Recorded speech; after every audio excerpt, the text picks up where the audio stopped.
جی hello viewers, میں ہوں کمر چیمہ اپنے یوٹیوب چینل کمر چیمہ کے ساتھ. اور ویورز، آج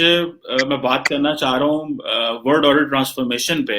کہ دنیا میں اس وقت جو انٹرنیشنل پالیٹکس ہے اس میں کیا تبدیلیاں آ رہی ہیں، اور بھارت اور پاکستان اپنے آپ کو کیسے اسٹریٹجیکلی پلیس کریں گے، اور یہ کیسے الائی کریں گے، اپنے آپ کو الائن کریں گے ان ڈیولپمنٹس کے ساتھ. اس سارے ایشو پہ بات کرنے کے لیے میرے ساتھ موجود ہیں سید محمد علی. سید محمد علی صاحب، سر بہت شکریہ آپ کا. میں ایک چھوٹا سا تعارف کراتا جاؤں. تعارف تو سر کا بہت لمبا ہے. He works in case. Case جو ہے وہ centre for aerospace space and security studies ہے، اور اس کے یہ نیوکلیئر اینڈ اسٹریٹجک افیئرس کے ڈائریکٹر ہیں. سید محمد علی صاحب جو ہیں، ان کی بہت بڑی پروفائل ہے جس میں گلوبلی انہوں نے لیکچرز دیے ہوئے ہیں. بھلے وہ بیلفر سینٹر ہو ہارورڈ میں، بروکنگز میں، پھر Australian strategic policy institute Canberra Australia میں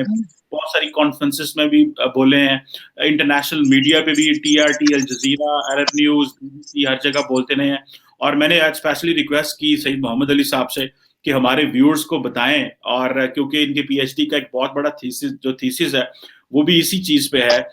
کہ جو ورلڈ آرڈر ٹرانسفارمیشنز ہو رہی ہیں اس میں پاکستان اور بھارت کے لیے کیا چوائسیز ہیں، اور ہم آپ کو کیسے اپنے آپ کو کیسے پلیس کریں گے. سید محمد علی صاحب، سر پہلا جو سوال آپ سے میں کرنا چاہ رہا ہوں وہ یہ ہے کہ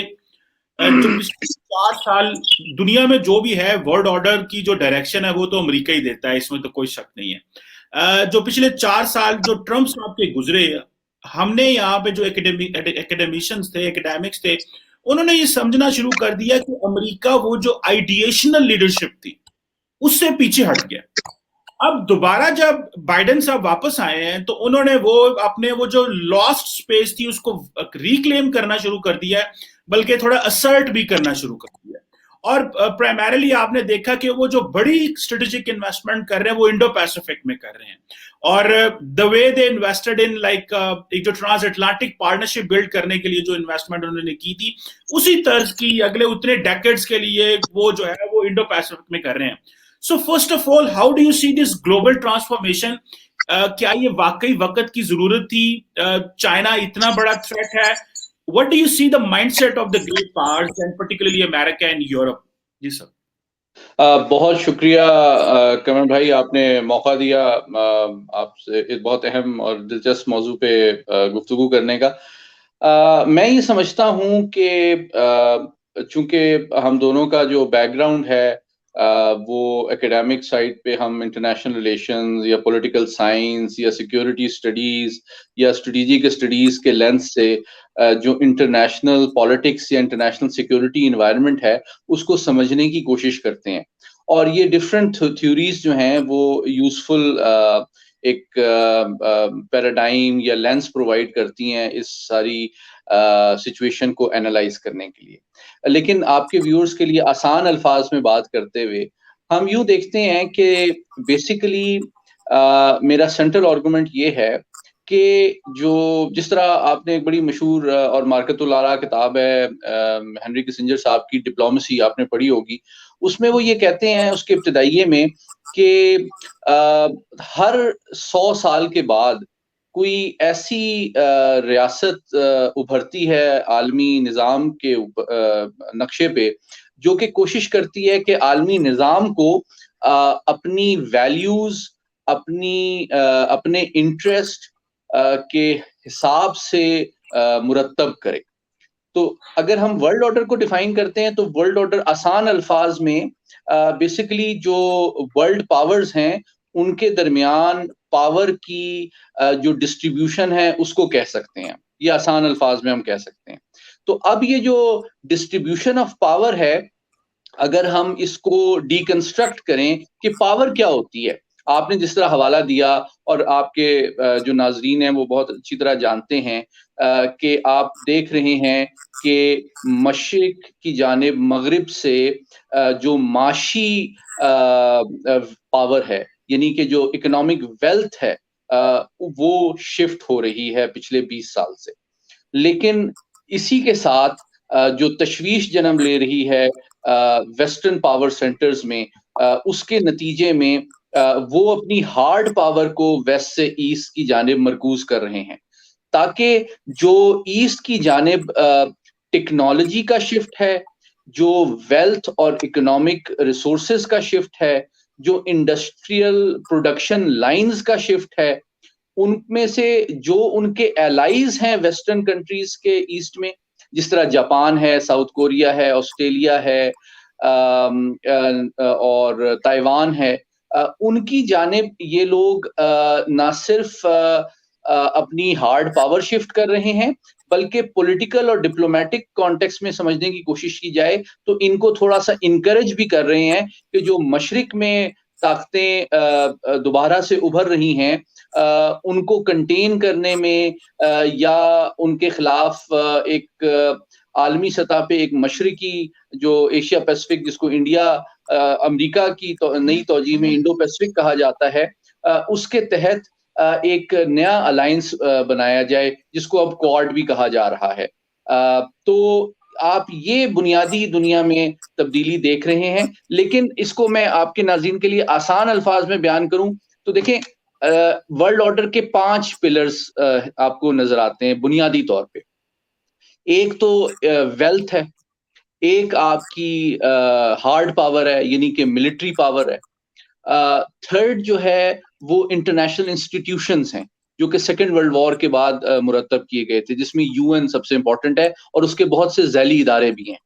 ٹھیک ہے۔ پھر نمبر 4 پہ آپ دیکھتے ہیں تو ایک نیا گلوبلائزیشن کے نتیجے میں آپ کو ایک انٹرنیشنل لیگل رجیم بھی آپ کو نظر آتی ہے،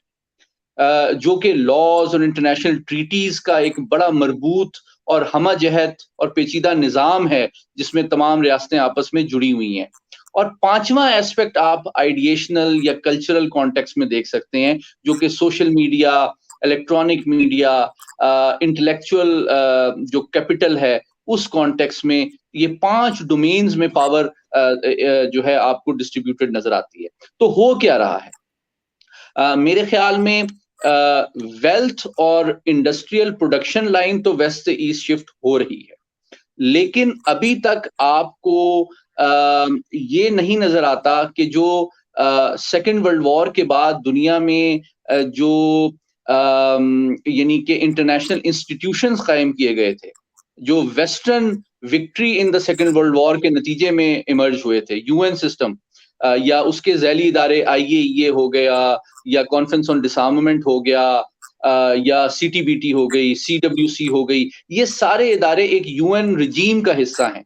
اور 5واں جو انٹرنیشنل لاز ہیں ان کو چیلنج کرتے ہوئے آپ چائنا اور رشیا کو نہیں دیکھتے، اگرچہ ہارڈ پاور امریکہ اپنی تشویش کے نتیجے میں مغرب سے مشرق کی جانب شفٹ کر رہا ہے،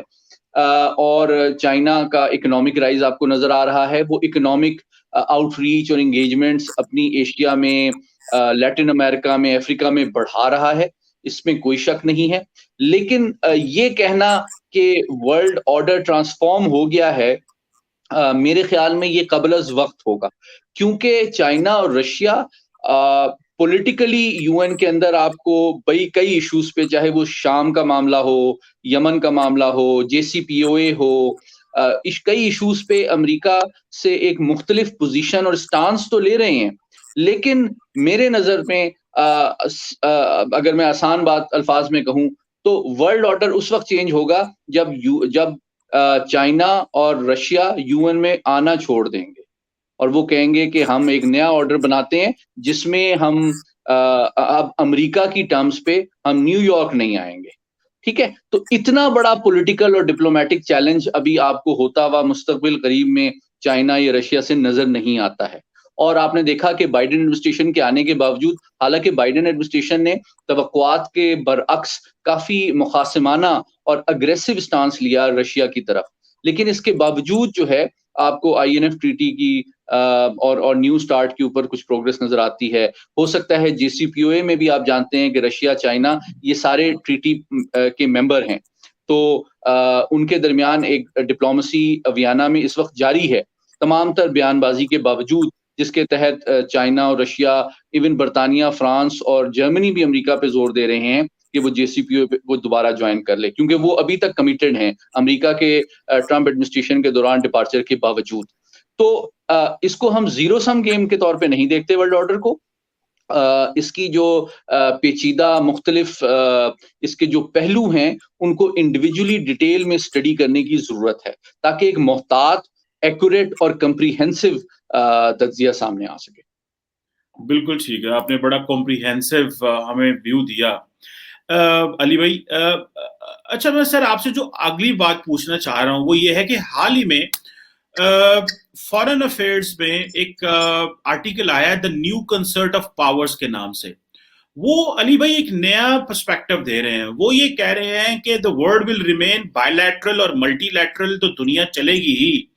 لیکن وہ یہ کہہ رہے ہیں کہ جو نیا ورلڈ آرڈر ہے اس میں آپ کو لبرل ڈیموکریسیز اور انلبرل جو رجیمز ہیں ان کے ساتھ سروائیو کرنا پڑے گا، اور یہ دونوں کا کنسرٹ آف پاور بنے گا.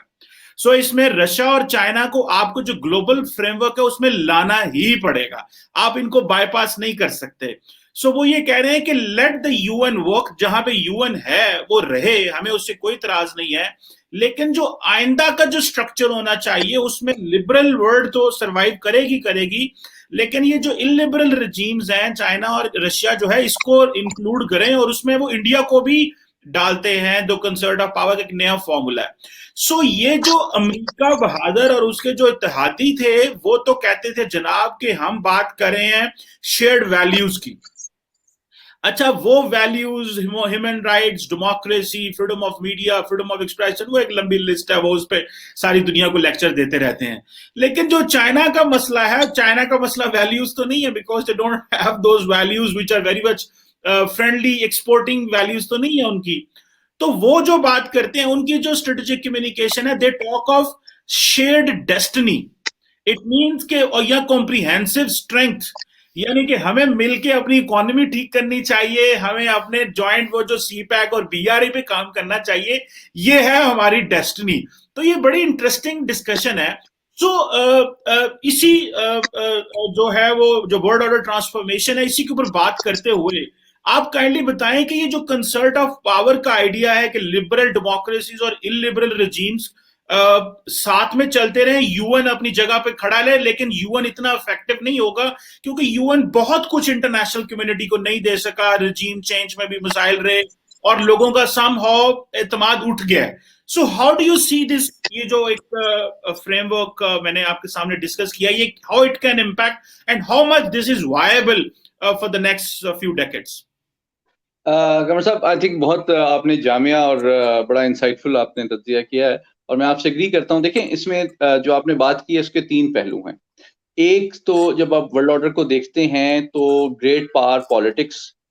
ایک کانٹیکسٹ ہے اس کو سمجھنے کا.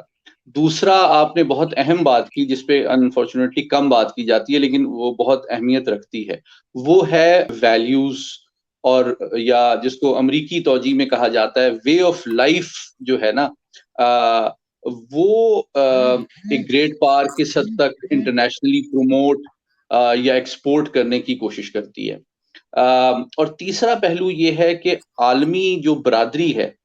پوری عالمی جو برادری ہے، اس میں عوام کی خواہشات اور توقعات کیا ہیں اس آرڈر سے. تو یہ تین ایسپیکٹس ہم ڈسکس کرتے ہیں جو آپ نے اٹھائے ہیں، بہت اہم نکات ہیں. میں دوسرے ایسپیکٹ سے شروع کروں گا چونکہ اس پہ کم بات ہوتی ہے. میں نے کچھ عرصہ پہلے بھی ایک پروگرام میں اس پہ ایک ڈیبیٹ تھی جس میں شریک تھا. تو میں نے کہا اگر ہم آسان الفاظ میں سمجھنے کی کوشش کریں تو بہت سے لوگ بات کرتے ہیں کہ کیا ہم دوبارہ دنیا سرد جنگ کی طرف جا رہی ہے. تو میں نے اس میں ایک بنیادی میرا موقف یہ ہے کہ یہ جو ملٹی پولر ورلڈ آرڈر میں کمپٹیشن، کوپریشن کا سائملٹینیسلی ایک انوائرمنٹ ایمرج کر رہا ہے، یہ کولڈ وار سے بنیادی طور پہ کنسپچولی اور اسٹرکچرلی ڈفرینٹ صرف کئی اعتبار سے. ایک تو یہ کہ obviously by polar world order جو کولڈ وار کا تھا اس میں دو بڑے الائنسز تھے جو ایک دوسرے کو کنفرنٹ کر رہے تھے، لیکن یہ جو کنفرنٹیشن تھی یہ آئیڈیولوجیکل، پولیٹیکل، اکنامک اور اسٹریٹجک سائملٹینیس اور ڈپلومیٹک پانچوں ڈائمنشن میں سائملٹینیس پلے آؤٹ ہو رہی. جو کنفرنٹیشن تھی وہ اس کا نیچر، ایکسٹینٹ جو ہے وہ آئیڈینٹیکل نہیں ہے پانچوں ڈومینز میں. جس طرح آپ دیکھیں نیوکلیر ہتھیار بہت زیادہ بنائے گئے 70s میں، آپ جانتے ہیں بہت اچھی طرح، یہ ایک ڈائمنشن ہے. اچھا ڈپلومیٹکلی جو ہے وہ ایک دوسرے کو کنٹیسٹ کرتے تھے، لیکن ویٹو کی جو پاور تھی وہ دونوں الائنسز کو ایک ڈائریکٹ ہاٹ وار یا کنونشنل وار سے ریسٹرین کرتی تھی. گریٹ پاور کو یہ اپرچونٹی دیتی تھی کہ وہ اپنے وائٹل انٹرسٹ کو پروٹیکٹ کرنے کے لیے ویٹو کر دیں. اچھا تو یو این کا اس حد تک تو رول تھا، وہ یعنی کہ یو این سیکورٹی کاؤنسل دنیا کے مسائل کو حل کرنے میں تو کامیاب نہیں ہوئی، اور وقت گزرنے کے ساتھ، جو کہ آپ کا بنیادی اور بہت اہم سوال ہے، فیوچر میں شاید مزید ناکام ہوتی بھی نظر آئے. دنیا کے جو حل طلب مسائل ہیں، چاہے وہ کشمیر ہو، فلسطین ہو، اور جو مسائل ہیں، لیکن گریٹ پاورز کے درمیان ڈائریکٹ ایک ہاٹ وار یا کنونشنل وار کے جو امکان کو وہ تھوڑا سا ویٹو پاور ریڈیوس کر دیتی ہے. اب ہم آتے ہیں جو کولڈ وار سے ایک اور کمپیریزن جو میں کرنا چاہتا ہوں، آپ کے ناظرین کے لیے انٹرسٹنگ ہوگا. دیکھیے کولڈ وار میں آپ ایک طرف دیکھتے ہیں کہ ایک پولیٹیکل آئیڈیالوجی بھی دونوں کمپیٹ کر رہی تھیں، ٹھیک ہے. ایک طرف ڈیموکریسی تھی، دوسری طرف آپ کی کمیونزم تھا. وے آف لائفس بھی کمپیٹ کر رہی تھیں. ایک طرف لبرل وے آف لائف ہے جو ویسٹ میں آپ کو نظر آتا ہے، جس میں انڈیویجول فریڈم کو ہائی لائٹ کیا جاتا ہے، اسٹریس کیا جاتا ہے. دوسری جانب آپ کو ایک سوشلسٹ لائف سٹائل نظر آتا ہے، جس میں اسٹیٹ انڈیویجول کی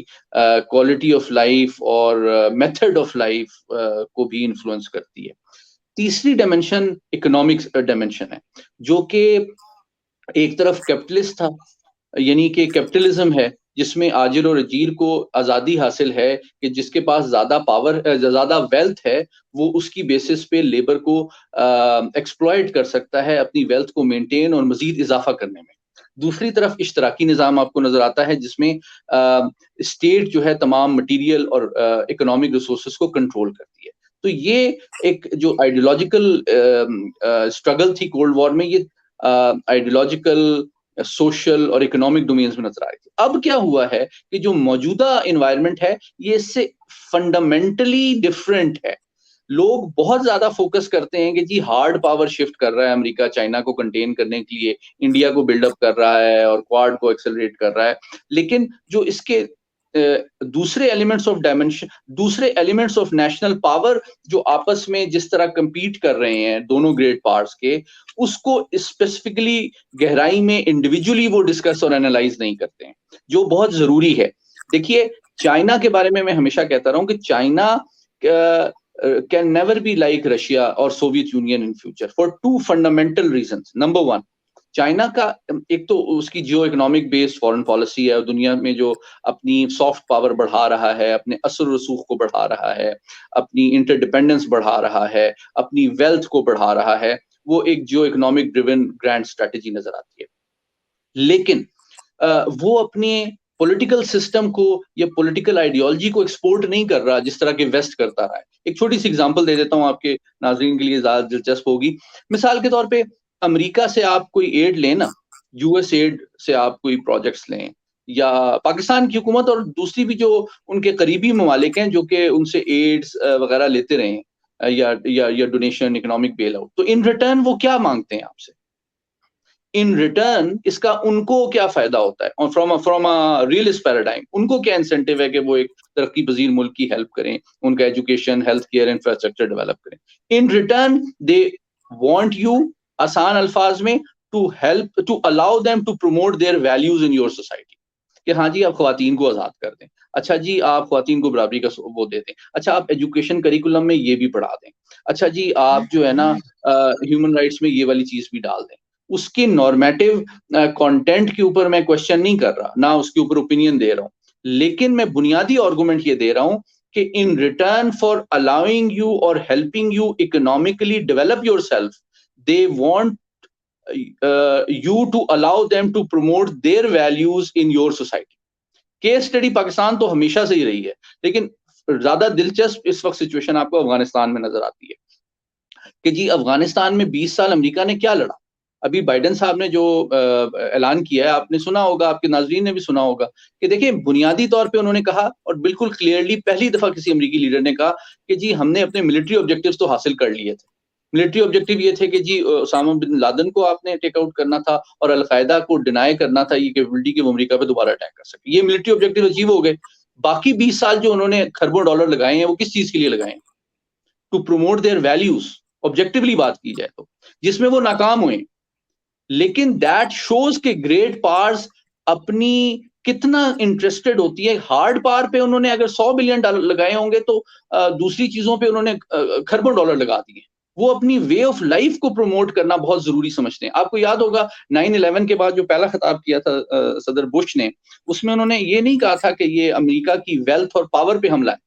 انہوں نے کہا تھا یہ امریکہ کی وے آف لائف پہ حملہ ہے. That is very important. So کیونکہ آسان الفاظ میں آپ کے جو گریٹ پاورز ہوتی ہیں وہ اپنے نیشنل انٹرسٹ کی انٹرپریٹیشن اپنے ویلیوز کی بیسس پہ کرتی ہیں. اب یہاں سے ایکسپلین ہوتا ہے کہ رشیا اور چائنا جو ہیں کیسے ڈفرینٹ ہیں، ان کا اسٹریٹجک کلچر، ان کی آئیڈیالوجی کیسے ڈفرینٹ ہے. اس کا مطلب صرف اب چائنا جو ہے وہ جیو اکنامکلی گرینڈ اسٹریٹجی اس کی آپ کی نظر آ رہی ہے پلے آؤٹ ہوتی ہوئی، لیکن وہ آپ کے ساتھ سی پیک بنا رہا ہے یا کہیں BRI بنا رہا ہے تو ساتھ میں یہ تو نہیں کہتا کہ یار لوکلی جہاں جہاں پہ میں نے اکنامک زون بنا رہا ہوں میں یا انڈسٹریل زون بنا رہا ہوں وہاں پہ آپ ایک کمیونسٹ پارٹی کو بھی کا دفتر کھولنے کی بھی اجازت دے دیں. That would mean that they have political and ideological interests which they have so far not done. So basically China کا economic rise، اس کا ideological rise نظر اس وقت نہیں آ رہا، نہ اس کی کوئی آپ کو ایویڈنس کہیں بھی نظر آتا ہے. تیسری بات جو بہت ہی بنیادی فیکٹر ہے جو آپ اپریشیٹ کریں گے وہ یہ ہے کہ چائنا کا پولیٹیکل سسٹم کمیونسٹ ہے لیکن ان کا اکنامک سسٹم کیپٹلسٹ ہے. تو وہ اگر آپ کو قرضہ دیتے ہیں تو اس پہ انٹرسٹ لیں گے، کسی بھی دنیا کو کم لیں گے ایز کمپیئرڈ کو کسی اور بینک کے. لیکن وہ آپ کیپٹلسٹ جو دنیا کا معاشی نظام ہے اس کو چیلنج نہیں کر رہے، بلکہ very interestingly their own economic rise interestingly depends upon more efficiently using the world capitalist order than even the Western world. That is the most interesting and contradiction within the transformation of the world order کہ western societies کا capitalist world system کا جو کور ہے وہ تو western society اور civilisation ہے. وہ کیپٹلسٹ سسٹم میں اپنا ان کا رائز اور گروتھ ریٹ اتنا نظر نہیں آ رہا جتنا چائنا کا نظر آ رہا ہے. تو ویری انٹرسٹنگ کانٹرڈکشن کہ ایک کمیونسٹ کنٹری جس کی کیپٹلسٹ اکانومی ہے وہ کیپٹلزم سے زیادہ بہتر فائدہ اٹھا رہا ہے for its own economic rise. اور آخری بات یہ کہ that provides the perfect logic why China has no incentive despite the Western concerns to contain, to contest, to confront the Western order, because it realizes and recognizes its own economic rise depends upon benefiting from the capitalist economic system. کیونکہ اگر وہ اپنی western markets کو چھوڑ دے گا تو دیکھیں raw material اس کو افریقہ لیٹن امریکہ سے مل جائے گا، لیکن جو اس کی ایکسپورٹ مارکیٹ سب سے بڑی نارتھ امریکہ اور ویسٹرن یورپ کی ہے، اگر وہ چلی جائے تو وہ جو کچھ بنائیں گے وہ خریدیں گے کس کو؟ ان کا تو اکنامک رائز ڈیپینڈ کرتا ہے ویسٹرن سویلائزیشن ویسٹرن مارکیٹ سے بہتر تعلقات رکھنے میں، کیونکہ otherwise they will lose their markets. اور فرینکلی آبجیکٹیولی اسپیکنگ جو ڈیولپنگ کنٹریز ہیں چاہے وہ لیٹن امریکہ میں ہوں یا ساؤتھ ایشیا میں ہوں یا نارتھ افریقہ میں ہوں، وہ ویسٹرن نارتھ امریکہ یا جو G7 کنٹریز ہیں یا ویسٹرن یورپ کی مارکیٹ کو سبسٹیٹیوٹ کرنے کا اکنامک کیپیسٹی تو نہیں رکھتے، اس لیے وہ را مٹیریل تو وہاں سے لے رہا ہے ان کنٹریز سے، اور سی پیک اور BRI ان کو وہ پرووائڈ کرے گا کہ بھائی وہ لنکیجز پرووائڈ کرے گا، وہ کوریڈورز پرووائڈ کرے گا کہ ان کا را مٹیریل لیٹن امریکہ سے افریقہ سے اور ملکوں سے آئے چائنا. لیکن پروڈکٹ جو فنش پروڈکٹس ہیں وہ تو نارتھ امریکہ اور ویسٹرن یورپ ہی اس کی بڑی مارکیٹ ہے. انفیکٹ رشیا بھی آپ مجھ سے بہتر جانتے ہیں کہ وہ ویسٹرن یورپ سے تعلقات بہتر کر رہا ہے. اس کا ایک جیو پولیٹیکل کانٹیکسٹ بھی ہے کہ وہ امریکہ کا انفلوئنس کنٹین کرنا چاہتا ہے by improving its economic relations, اور نیٹو کو ویکن کرنا چاہتا ہے اس آرگومنٹ سے کہ بھائی ہم تو آپ کو گیس بیچ رہے ہیں، ہم آپ کو تیل بیچ رہے ہیں، ہم نے آپ سے لڑنا ہی نہیں ہے، تاکہ امریکہ کا انفلوئنس یورپ پہ کم کیا جائے. لیکن ساتھ ہی ساتھ وہ اپنی اکنامک پروگرس کے لیے سمجھتا ہے کہ ویسٹرن یورپ سے تعلقات بہتر کرنا, at the same time when it is exporting defence exports to China and India, وہ سائملٹینیسلی وہ اپنے معاشی مفاد میں سمجھتا ہے. یہ میرا تجزیہ ہے. بالکل ٹھیک ہے, آپ نے بڑا کمپریہنسولی اس کو ایکسپلین کیا, تھینک یو. ابھی میں آتا ہوں بھارت کے اوپر اور پاکستان کے اوپر. محمد علی صاحب ہمیں یہ بتائیے کہ ابھی آپ دیکھ رہے ہیں کہ جو نئی ٹرانسفارمیشن آ رہی ہے جس میں انڈو پیسفک کو بڑی اہمیت دی جا رہی ہے, تو ایسے لگ رہا ہے کہ یہ سارے کا سارا جو اسٹرکچر ہے وہ تو بھارت کے لیے کھڑا ہو رہا ہے, کیونکہ اگر لیٹ سے اس خطے میں انڈیا نہ ہو تو امریکہ جو ہے وہ کس پہ جا کے نئی انویسٹمنٹ کرے گا؟ جاپان پرانا ہے, ساؤتھ کوریا آسٹریلیا دور ہے, تو ظاہری بات ہے ساری کی ساری ٹرانسفارمیشن وہ انڈیا کے لیے ہی کر رہے ہیں, یا اگر نہ بھی ہوتا لیکن انڈیا اس کو بہت زیادہ فیسیلیٹیٹ کر رہا ہے. سو ہم یہ سمجھ رہے ہیں کہ اور اوپر سے پاکستان کو دیکھیں تو جس طرح امریکہ نے ہمیں پھر جنہوں اسی پنجابی کے ہیں چنڈی کراتی ہے, سیکرٹری آف اسٹیٹ افغانستان میں بیٹھ کے ہم سے بات کرتا ہے, سیکرٹری آف ڈیفینس افغانستان میں بیٹھ کے بات کرتا ہے. بائیڈن صاحب نے ابھی تک عمران خان صاحب کو فون ہی نہیں کیا اور پریس کانفرنس میں کہہ دیتے ہیں ڈو مور, ہماری مدد کریں مزید افغانستان میں, طالبان کو ٹرکی لے کے جائیں. سو ہمارے اوپر تو پیورلی انہوں نے وہ سیکیورٹی لینس ہی رکھا ہے, اس کے علاوہ وہ ہمیں سوچتے نہیں ہیں. شاید ہمارے پاس بھی کوئی کیپیسٹی کے پرابلمز ہیں جس کی وجہ سے ہم ان کو وہ چیزیں نہیں اپنی ٹرانسفارمیشن کر پائیں. لیکن اصل چیز تو یہ ہے کہ انڈیا جو ہے وہ تو بہت زیادہ, اب دیکھیں اب کوارڈ کی بات ہو رہی ہے, پھر D10 کی بات ہو رہی ہے. ریسنٹلی انہوں نے کہا جی کہ G7 کو D10 کر دیں آپ, ڈیولپنگ 10 ڈیموکریسیز جو ہیں ان پہ بات چلی گئی ہے. So how do you see India, اور انڈیا جو ہے وہ پیسہ بھی لے کے مارکیٹ میں گھوم رہا ہے, $130 ارب کی تو ملٹری ماڈرنائزیشن وہ کر رہے ہیں اگلے 7-8 سال میں. ساری دنیا کے منہ میں پانی آ گیا, بھائی پیسے لے کے چلو, وہاں ویپن لے کے چلو, وہاں پیسے مل رہے ہیں. So how do you see the role of India in coming few years, اور یہ ایشین نیٹو کو بھی ذہن میں رکھیے گا. سو ہاؤ ڈو یو ویژوائز آل دس پلیز؟ کمل بھائی, ایک بڑی دلچسپ بات آپ نے کی ہے. میں 5 سال پہلے جب میری پہلی بک سامنے آئی تھی, وہ انڈیا کے نیوکلیئر پروگرام کی ایک اوریجنل تھیوریٹیکل اسسمنٹ تھی نیو کلاسیکل ریئلزم کے کانٹیکس میں, جس میں ہم نے ان کے کچھ نیوکلیئر آرسنل سائز کو اسیس کرنے کی کوشش کی تھی, اس کے سائز کو بھی. اس میں میرا جو سینٹرل آرگومنٹ تھا based on extensive research spread over, مطلب جو 70 سال پہ محیط different primary source official documents تھے انڈیا کے پبلک میں جو اویلیبل تھے, اس کا ایک اوریجنل تھیوریٹیکل اسسمنٹ تھی. اور it was very interesting for me, کیونکہ میں نے یہ سیکھا 6 سال پہلے کہ بھارت کی جو خارجہ پالیسی تھی نا, وہ اپنے تصویراتی یا اسٹریٹجک انٹرسٹ کو بڑھانے کے لیے بہت دانشمندانہ انداز میں وضع کی گئی تھی. ان کا جو سینٹرل آرگومنٹ کولڈ وار میں تھا وہ نان الائنمنٹ کا تھا, اینڈ اس سے ان کو 3 بڑے زبردست اسٹریٹجک انٹرسٹ حاصل ہوتے تھے. نمبر 1, ایک تو وہ اپنے آپ کو اپنی آبادی اور سائز کی بنیاد پہ ڈیولپنگ ورلڈ یا تھرڈ ورلڈ کنٹری کا لیڈر کے طور پہ سامنے دنیا کے پیش کرتے تھے کہ جی ہم غم گسار ہیں, اور ہم جو ڈیولپنگ اور نیو جو انڈیپینڈنٹ اسٹیٹس ہیں ان کے ایک لیڈر ہیں, ان کے جو مفادات ہیں ان کو ہم دنیا کے سامنے لے کے آئیں گے. دوسری طرف سائملٹینیسلی آپ اگر ان کا ڈیفense پوسچر یا فورسز کا اسٹرکچر دیکھیں 50s 60s 70s 80s کا, تو آپ کو نظر آتا ہے کہ بیک وقت وہ برطانیہ, امریکہ اور روس سے دفاعی ہتھیار لیتے تھے. مثال کے طور پہ میں اسپیسیفک ایگزامپلس بھی دیتا ہوں. ٹینکس وغیرہ ان کے زیادہ تر ہمیشہ سے رشین اوریجن کے رہے ہیں, لیکن ایون جو 65 اور 71 کی وارز بھی پاکستان کے ساتھ انہوں نے لڑی, اس میں ان کی ایئر فورس کے پاس رشین کے ساتھ سوویت کے ساتھ ساتھ برٹش جہاز بھی تھے. ہنٹر کا نام آپ نے سنا ہوگا, بڑا مشہور تھا, جو کہ پاکستان کے سیبرز کے ساتھ سفارہ ہوا. ٹھیک ہے,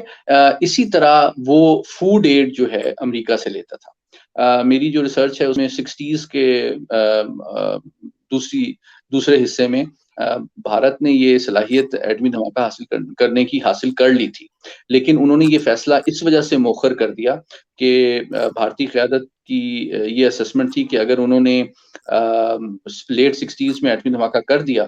تو جو امریکہ کی جانب سے فوڈ ایڈ آ رہی ہے وہ اس کی سینکشنز لگ جائیں گی، اور فوڈ ایک اتنا بڑی ڈیپینڈنس تھی ان کی 60s پہ امریکہ کے اوپر کہ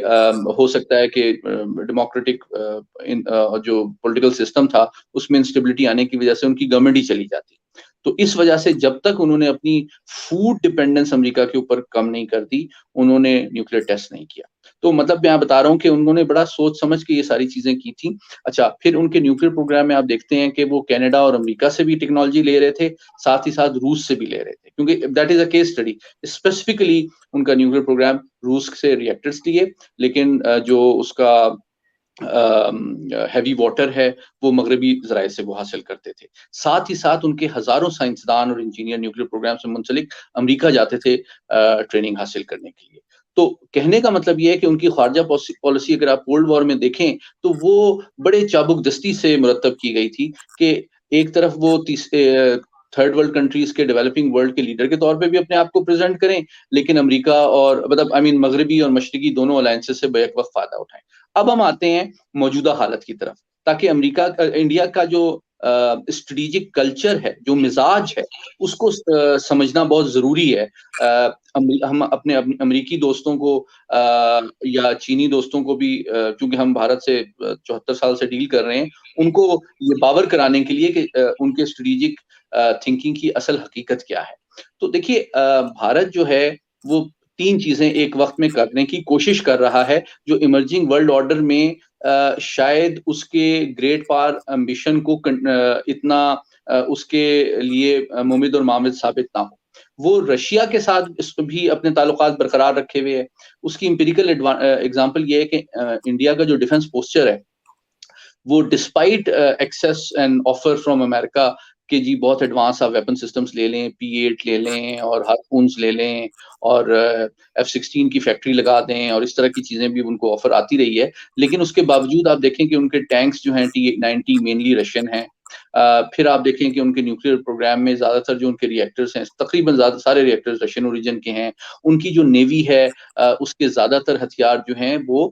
جو شپس ہیں، سب مرینز ہیں، وہ زیادہ تر، کچھ جرمن بھی ہیں لیکن زیادہ تر رشین اوریجن کے ہیں. اور اسی طرح ان کی ایئر فورس کو آپ دیکھیں تو میراج 2000 کے علاوہ اور جیگوار کے علاوہ باقی زیادہ تر جو جہاز ہیں وہ رشین اوریجن کے ہیں.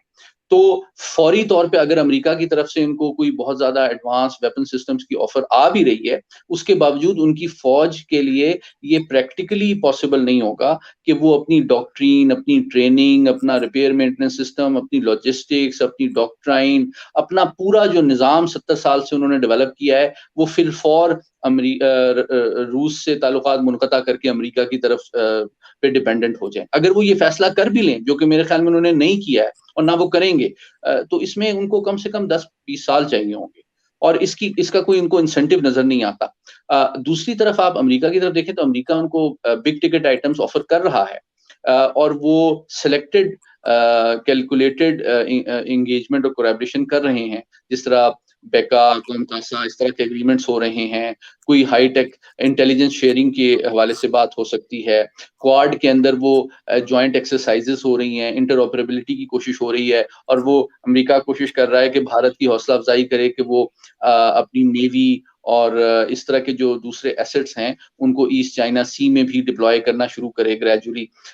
لیکن تیسری ڈائمنشن یہ ہے کہ چائنا کے ساتھ بھی آپ مجھ سے بہتر جانتے ہیں کہ بھارت کے بہت قریبی اور بڑھتے ہوئے تجارتی رواسم ہیں. ٹھیک ہے، ان کا آلموسٹ 90 to 100 بلین ڈالر کا بائیلیٹرل ٹریڈ ہے. اور اس چیز کو فیوچر میں اگر آپ 10-20 سال پروجیکٹ کریں یا ایکسٹراپولیٹ کریں تو آپ دیکھیں گے کہ امریکہ جیسے جیسے بھارت پہ دباؤ میں اضافہ کرے گا تو میرے مین آرگومنٹس ہیں جو آپ کے لیے بہت دلچسپ ہوں گے. ایک تو یہ ہے کہ ابھی دیکھیں ریسنٹلی ایک ہفتہ قبل آپ کو یاد ہوگا کہ ایک ایپیسوڈ ہوئی جس کو زیادہ اہمیت نہیں دی گئی، لیکن میں سمجھتا ہوں وہ آنے والے دور میں اس طرح کے واقعات آپ مزید دیکھیں گے. جبکہ امریکہ کا ایک بہت ماڈرن گائیڈڈ میزائل ڈسٹرائر تھا جان پال جونز، جو کہ بھارت کی اجازت کے بغیر ان کے ایکسکلوسیو اکنامک زون سے گزرا اور اس کے اوپر بھارت کی نیوی کی طرف سے پروٹیسٹ بھی کیا گیا اور ان کے کچھ داخلی قوانین ہیں جو کہ انٹرنیشنل لاء سے بیونڈ ہیں اور امریکہ کی نیوی کی جانب سے ایک بڑا سخت باضابطہ بیان جاری کیا گیا کہ امریکی نیوی جو بھارتی قوانین ہیں اور جو بھارتی ایکسیسو ایکسکلوسیو اکنامک زون کے جو رائٹس کا کلیم ہے اس کو نہ صرف ریکوگنائز نہ کرتی ہے اور نہ فیوچر میں کرے گی. یہ ایک باضابطہ فارمل بیان جاری کیا گیا امریکی نیوی کی طرف سے, جو اس بات کی کا ثبوت ہے کہ ان کے درمیان every thing is not right. اور دوسرا بات یہ ہے کہ میں جو مغربی حلقوں میں جو امریکن تھنک ٹینکس اور لیڈنگ اسٹریٹجک تھنکر سے میری بات ہوتی ہے تو ان کے اندر بھی یہ تشویش میں گریجولی اضافہ ہو رہا ہے کہ شاید بھارت اپنے قومی مفاد کے تحت امریکی توقعات پہ پوری طرح پورا نہیں اترے گا یا نہیں اترنا چاہتا, کہ رشیا یا چائنا کو کنٹین کرنے میں اس حد تک آگے نہیں جانا چاہتا جس حد تک امریکہ بھارت سے توقع کرتا ہے. تو وہ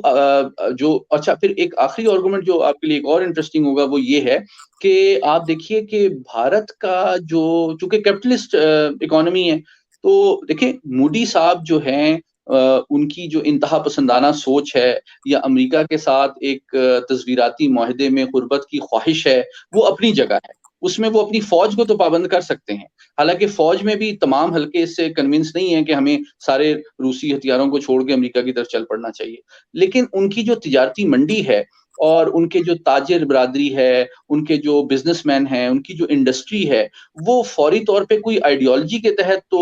ہندوتوا کے تحت تو نہیں چلے گی نا, وہ دیکھے گی کہ چائنا کے ساتھ تجارتی رواسب میں ان کو زیادہ فائدہ ہے یا امریکہ کے ساتھ. پھر آپ دیکھیے کہ چائنا کو تقریباً 70% جو آئی ٹی کی جو کنزیومر پروڈکٹس ہیں اور الیکٹرانکس گڈس ہیں وہ چائنا سے آتی ہیں, اور اس کا کوئی آئیڈیالوجیکل کانٹینٹ نہیں ہے. دیکھیں امریکہ اس کا امریکی انڈسٹری چائنیز انڈسٹری کا متبادل بھارتی اتنی بڑی مارکیٹ کو پرووائڈ نہیں کر سکتی. دیکھیں میں جب امریکہ میں تھا میں نے واشنگٹن سے اپنا پہلی میک بک خریدی, جو ایپل کا میک بک ہوتی ہے جو لیپ ٹاپ ہوتا ہے, وہ چائنا میں بنا ہوا تھا. تو میں نے اس سے حیران ہو کے پوچھا تو اس نے کہا جی ہم تو تقریباً $8 بلین کی میک بک پروڈکٹس جو ہے نا, میک کی پروڈکٹس ایپل کی پروڈکٹس جو ہے جو لیڈنگ کمپنی ہے امریکہ کی وہ چائنا سے امپورٹ کرتی ہے, وہ چائنا میں اسمبل کرتی ہے. تو اس میں کوئی آئیڈیالوجیکل کانٹینٹ نہیں ہے. جو انڈسٹریل پروسیس ہے دنیا میں, جو دنیا کی انڈسٹریل چین ہے وہ اپنے مفادات کے تحت چلتی ہے. جہاں پہ فیکٹرز آف پروڈکشن ان کو کاسٹ افیکٹو ملتے ہیں وہاں وہ ملتے ہیں اور ایز آف ڈوئنگ بزنس ہوتا ہے. اگر امریکی کمپنیاں بھی یہ سمجھتی ہیں کہ ان کو as of doing business China میں مل رہا ہے, وہاں پہ لیبر سستی ہے, وہاں بجلی سستی ہے, وہاں آسانی سے چیز مل جاتی ہے, قریب اس کی پروسیسنگ ہو جاتی ہے, پھر ہماری جو ایکسپورٹ منڈیاں بھی ایشیا پیسفک میں ہیں وہ قریب ہے, لاجسٹیکل کاسٹ کم ہے. تو یہ وہ فیکٹرز ہیں جو خالی مطلب ٹرمپ ایڈمنسٹریشن یا بائیڈن ایڈمنسٹریشن یا مودی صاحب کی آئیڈیالوجیکل یا اسٹریٹجک جو تھنکنگ ہے وہ چینج نہیں کر سکتی ان ریالٹیز کو. اگر بھارتی انڈسٹری یہ سمجھتی ہے کہ ہم فیوچر میں چائنا کو ایک بڑی مارکیٹ بنانا چاہتے ہیں یا ان کی پروڈکٹس بھارتی منڈی میں زیادہ کاسٹ افیکٹو ہیں, چیپر ہیں, تو مطلب اس میرے خیال میں صرف بھارتی قومی قیادت کی آئیڈیالوجیکل سوچ یا امریکہ کی تصویراتی یا اسٹریٹجک خواہشات جو اکنامک گراؤنڈ ریالٹیز ہیں انٹرنیشنل بزنس فائنانس اور انڈسٹریل چین کی, اس کو میں سمجھتا ہوں کمپلیٹلی ٹرانسفارم نہیں کر سکے گی, جس کی وجہ سے there are limits to what India can do for America and there are limits to what America can expect from India. تو اصل جو بھارت کی کوشش ہے وہ میکسیمم ٹیکنالوجی اور ڈپلومیٹک سپورٹ چاہتا ہے امریکہ کی اسٹریٹجک ایکسپورٹ کنٹرول, خاص طور پہ NSG کی ممبرشپ حاصل کرنے کے لیے, تاکہ وہ پاکستان کو فیوچر میں ڈینائی کر سکے ویٹو کر کے. اور دوسری طرف وہ یہ چاہتا ہے کہ maximum high tech industry high tech technology America کی حاصل کرے اپنی انڈسٹری کو ماڈرنائز کرنے کے لیے, اور انٹیلیجنس شیئرنگ کرے تاکہ اصل میں ساؤتھ ایشیا کو وہ ہیجمنائز کر سکے, کیونکہ صرف ایک ہی ملک ہے پورے ساؤتھ ایشیا میں جو اس کے تمام ریجنل ہیجمونک ایمبیشنز کے آگے کھڑا ہوا ہے, وہ پاکستان ہے. بالکل ٹھیک ہو گیا. لیکن چلیں یہ تو آپ نے بھارت کا ایک پرسپیکٹو ظاہری بات ہے وہ کھینچا اس کی چائنا اور امریکہ کے حوالے سے, لیکن علی بھائی آخری سوال جو میں آپ سے کرنا چاہتا ہوں وہ یہ آخری سوال پاکستان کے حوالے سے ہے. آپ کیا سمجھتے ہیں کہ یہ جو پاکستان نے ابھی تک، یہ بڑا ایک اہم سوال ہے اور میں نے پاکستان کے جتنے بھی ایکڈیمک فورمز ہیں یہ کبھی دیکھا نہیں ہے وہاں پہ پاکستان میں انڈو پیسیفک پہ بات ہوتی نہیں ہے. بلکہ جب میں نے ریسنٹلی اس کے اوپر بات کرنی شروع کی، کچھ لکھا بھی ہے، ایک آدھا میرا پیپر بھی آ رہا ہے، تو لوگوں نے کہا نہیں کہ آپ ایسے کریں، یہ جو انڈو ہے نا یہ ہٹا دیں، یہ ہمیں یہ قبول نہیں ہے جی، انڈو نہیں ہے، اسے ایشیا پیسیفک ہے. پھر بات ہوئی جی کہ ایشیا پیسیفک اور علاقہ ہے، انڈو پیسیفک اور علاقہ ہے، یہ دو اس کو آپس میں مکس کرنے کی کوشش نہ کریں. اور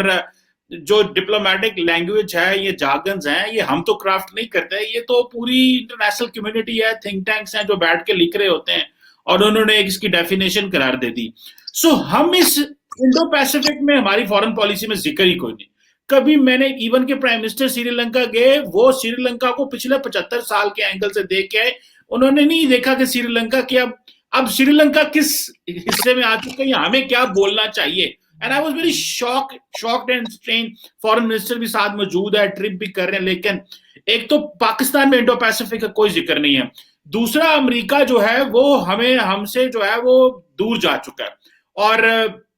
ہم امریکہ کو انگیج نہیں کر سکے ادر دین سیکورٹی ہمارے پاس تھی، وہ ان کو اب چاہیے نہیں ہے، اس طرح انگیج نہیں ہے. تو ہم کیا جو گریٹ پاورز ہیں یا جو ان کے اب ہم اس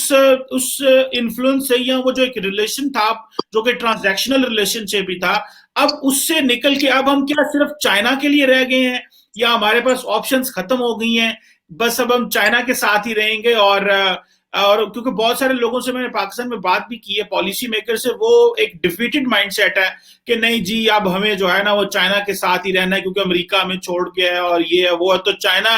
ہی ہمارا مستقبل ہے. So how do you see this please? Qamar صاحب، میں سمجھتا ہوں کہ آپ نے جو دو بہت اہم موضوعوں کی طرف نشاندہی کی ہے، ایک تو جو ٹرم ہے، ٹرمینالوجی جو انٹرنیشنل پالیٹکس میں یا انٹرنیشنل ریلیشنز میں یوز کی جاتی ہے، اور دوسرا یہ کہ پاکستان کا فیوچر جو ہے اس ایمرجنگ ورلڈ آرڈر میں. دیکھیے، جو پہلی بات ہے نا، میں ایک ایگزامپل دوں گا، اس کو آپ ریلیٹ کر سکیں گے. میری بک لانچ تھی تقریباً 4 سال پہلے ASPI میں، آسٹریلین اسٹریٹجک پالیسی انسٹیٹیوٹ میں. تو جب ہم وہاں سے نکل رہے تھے نا، تو انہوں نے ہمیں کچھ گفٹس اور مومنٹوز وغیرہ دیے اس کے تھنک ٹینک کے سربراہ نے. اس میں ایک آسٹریلیا کا ایک میپ تھا جو کہ پوری دنیا کا میپ تھا. اچھا، اس میں جو دلچسپ چیز تھی، جو میرے لیے نئی چیز تھی، وہ یہ تھی کہ وہ میپ تو پوری دنیا کا تھا، لیکن وہ اس انداز میں مرتب کیا گیا تھا کہ آسٹریلیا اس کے سینٹر میں تھا. تو مجھے تھوڑی دیر لگی اس کو سمجھنے میں. تو ہماری جو سفیر تھیں، ماشاءاللہ بڑی قابل سفیر تھیں، ابھی بھی ہیں، نائلہ چوہان صاحب، ان سے میں نے پوچھا کہ یہ اس کا کیا کانٹیکسٹ ہے. تو انہوں نے کہا it's all about perspective. So what does this mean? This means when you are coming to Australia, so Australia wants you to see the world from Australian perspective. It does not want you to see the world from any other country's perspective. اچھا، ہمارا یہ مسئلہ ہے کہ ہم یہ terminologies کو اس context میں زیادہ طور پہ اکیڈیمیا میں بھی اور ڈپلومیٹس میں بھی اس پریفرنس کے بنیاد پہ پرکھتے ہیں کہ زیادہ مستعمل کیا ہے یا زیادہ ایکسیپٹیبل کیا ہے. اس کا اصل کانٹیکسٹ شاید ہم اس پہ اتنا غور نہیں کرتے، اکثر و بیشتر، شاید کچھ لوگ کرتے بھی ہوں. تو ابھی آپ نے ایک چیز نوٹس کی ہوگی کہ حال ہی کا جو ابھی ساؤتھ ایشیا کا دورہ تھا رشین فارن منسٹر لاوروف صاحب کا، ان کی پریس کانفرنس آپ نے سنی ہوگی. خاص طور پہ جو انہوں نے اسلام آباد میں پریس کانفرنس کی، اس میں انہوں نے بڑا کیئرفلی دو باتیں کی. انہوں نے تشویش کا اظہار کیا، الفاظ کا چناؤ بہت کیئرفلی کرتے ہوئے، کہ جو ٹرینڈز ہیں ایشیا پیسفک کے اندر وہ وریسم ہیں. اچھا، میں نے یہ خاص طور پہ بات کی کہ ایک تو انہوں نے ٹرم ایشیا پیسفک یوز کی، انڈو پیسفک یوز نہیں کی. دوسری بات یہ کہ آپ بھی جانتے ہیں کہ وہ ان کے بھارت سے بھی بہت قریبی تعلقات ہیں. اچھا، اسی طرح امریکہ اور بھارت میں انڈو پیسفک کے اوپر بہت ڈبیٹ ہے، اور امریکہ کے جو تھنک ٹینکس ہیں اور امریکہ کے جو مشرقی حلیف ہیں، چاہے وہ جاپان ہو، ساؤتھ کوریا ہو، انڈیا ہو، آسٹریلیا ہو، تائیوان ہو، ان میں بہت ڈبیٹ ہے اس کے اوپر. لیکن آپ کو چائنیز یا رشین تھنک ٹینکس اور اکیڈیمیا اس ٹرم کے استعمال میں احتیاط برتتے ہوئے نظر آئے. تو کہنے کا مطلب یہ ہے کہ انفارچونیٹلی آپ کے ناظرین کے لیے شاید یہ بلنٹ بات ہو کہ شاید ریالٹی میں ہیومن انڈرسٹینڈنگ آبجیکٹو تو نہیں ہوتی. It is always subjective, and there is a context which is based on your interpretation, and you want to interpret it in a manner which suits your interest. تو پاکستان میں بھی کچھ لوگ جو ہیں اس ٹرم کو ایکسیپٹ نہیں کرتے ہیں، اور میں سمجھتا ہوں اس کا کانٹیکس یہی ہے کہ انڈو پیسفک کی ٹرم بنیادی طور پہ امریکہ کی یہ کوشش ہے کہ وہ بھارت کو اس نئے ورلڈ آرڈر میں، جس میں وہ ہارڈ پاور ایکسیسولی ایشیا پیسفک میں ڈپلوائے کرنا چاہتا ہے، بھارت کو جو ایک اہم ڈپلومیٹک، اسٹریٹجک، پولیٹیکل اور ملٹری جو رول دینا چاہتا ہے، اس کو وہ ہائی لائٹ کرتا ہے. اچھا، جبکہ میں نے دیکھا ہے چائنا اور رشیا ایشیا پیسفک کی ٹرم پہ ہی اصرار کرتے ہیں، وہ انڈو پیسفک کی ٹرم اتنا یوز نہیں کرتے ہیں، بلکہ وہ ایک اور ٹرم یوز کرتے ہیں جو آپ نے سنی ہوگی، 5 آئیز.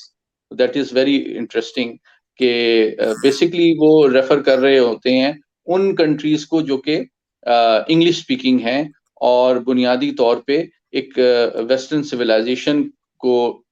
کی طرف ہنٹ ہے. بہت ڈائریکٹ اور بلنٹ طریقے سے چائنیز ابھی تک بات نہیں کر رہے، لیکن وہ بنیادی طور پہ آپ نے ان کی اسٹیٹمنٹس میں، خاص طور پہ الاسکا میں بھی جو کافی ہاٹ ٹاک ہوئی امریکہ اور چائنا کے مندوبین کے درمیان، اس میں یہ بات سامنے آئی. اور جو آپ اگر چائنیز چینلز اور تھنک ٹینکس کا بیانیہ اور نیریٹو بھی فالو کریں تو وہ ایکسیسولی کرٹیکل نظر آتے ہیں مغربی جو ہیجمنی رہی ہے کولونیل دور میں، اس علاقے میں، and they are very deeply conscious of that exploitative nature. اور اس حوالے سے وہ اس سے ریکور کرنے کی بات کرتے ہیں اور امریکہ کو وارن کرنے کی کوشش کرتے ہیں کہ آج کا چائنا جو ہے وہ چائنا نہیں ہے جس کو آپ نے ہیجمنائز کیا، کولونائز کیا اور ایکسپلائٹ کیا. اینڈ ہمیں پتہ ہے کہ آپ کا رویہ اور آپ کی جو اصل عزائم ہیں وہ کیا ہیں. اس لیے آج کے دور میں آپ کا یہ ہیومن رائٹس کا، ڈیموکریسی کا، سول لبرٹیز کا جو نیریٹو ہے، وہ آپ کے اسٹریٹجک انٹرسٹ کو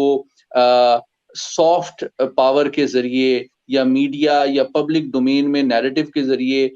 پروموٹ یا جسٹیفائی کرنے میں ہم آپ کو کامیاب نہیں ہونے دیں گے. آپ نے بعض مندوبین جو چائنیز ہیں انہوں نے تو کھل کے امریکہ کے حوالے سے ان کی اپنی تاریخ بھی یاد کرانے کی کوشش کی ہے کہ بھئی آپ امریکہ جو 1492 میں کولمبس صاحب امریکہ گئے تھے، اس کے بعد وہاں کے مقامی لوگوں کے ساتھ جو لوگ دوسرے